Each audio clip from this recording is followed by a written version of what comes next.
যখনই প্রেমের কথা আসে সবার প্রথমে আমরা মনের মধ্যে একজন নায়ক আর নায়িকার ছবি এঁকি নিই।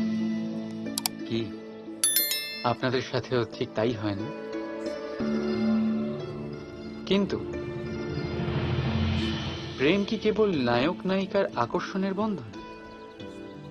না, প্রেম তো পরিবারের সাথে হতে পারে, মা বাবা ভাই বোনের সাথেও হতে পারে, বন্ধু বান্ধবদের সাথে হতে পারে, দেশ ও জন্মভূমির জন্য হতে পারে, মানবতার সাথে হতে পারে, কোনো শিল্পের সাথে হতে পারে,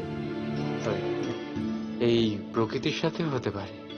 কিন্তু প্রেম কখনো সেই পাতায় লেখাই হতে পারে না যেখানে আগের থেকেই অনেক কিছু লেখা আছে। যেমন ভরা কলসিতে আর জল ভরা সম্ভবই না। যদি প্রেমকে পেতে হয় তাহলে মনকে খালি করতে হবে।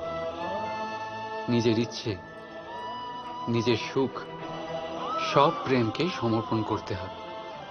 নিজের মন থেকে লাভ ক্ষতি সরিয়ে দাও, তবেই প্রেম পাবে। আর মন প্রসন্ন হয়ে বলবে, রাধা রাধা।